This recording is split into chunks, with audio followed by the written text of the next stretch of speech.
Climate change is becoming an increasing threat to Africa. The continent accounts for the smallest share of global greenhouse gas emissions, yet the region is tackling some of the worst impacts of climate change.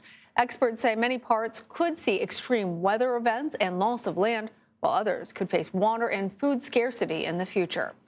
Christopher Trisos joins us now. He is a senior researcher at the African Climate and Development Initiative. He's also a director of the Climate Risk Laboratory. Christopher, thanks so much for being here. Tell us, which areas of the continent are the most vulnerable?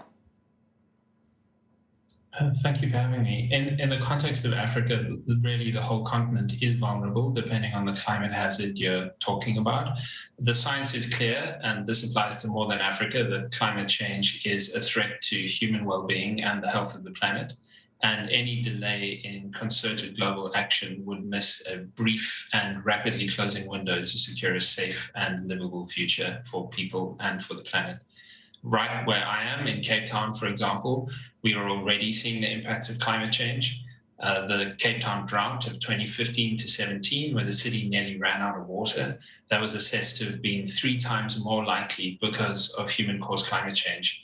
And just last week, over 400 people died on the east coast of South Africa because of flooding, and heavy precipitation events of the type that led to that event are also attributed to human-caused climate change. In parts of West Africa, we're seeing extreme heat events. In East Africa, malaria is moving into the highlands as the mosquito that transmits malaria is finding more suitable climates as it warms at higher elevations.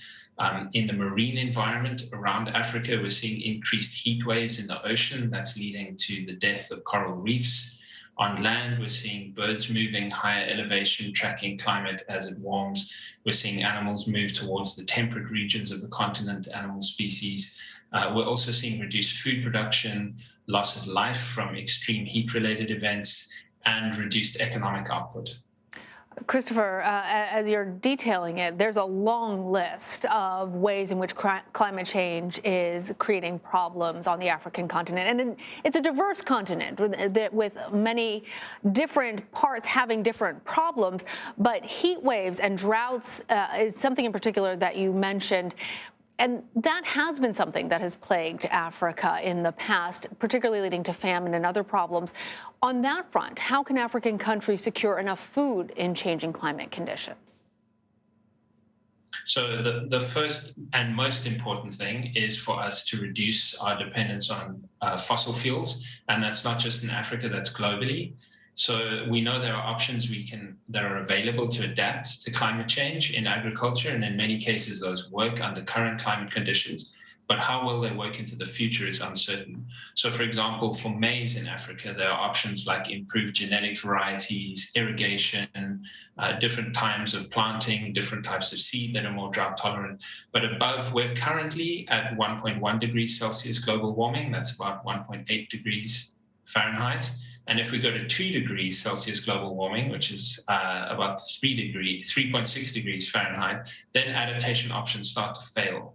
So it's really critical from an African perspective, but also a global perspective, that we act rapidly to leave coal, oil, and gas in the ground and to get off fossil fuels and onto renewable energy, because we have adaptation options available, but those have limits at higher levels of global warming.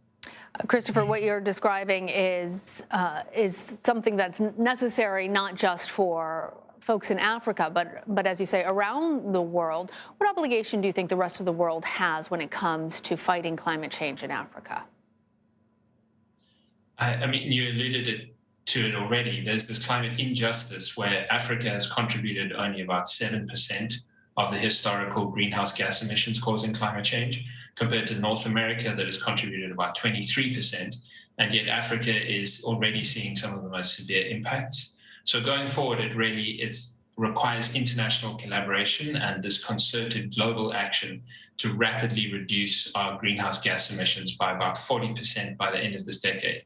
The good news for Africa and for the world is that renewable energy costs are falling rapidly. Solar energy, for example, is 85% cheaper than a decade ago. Batteries are also 85% cheaper.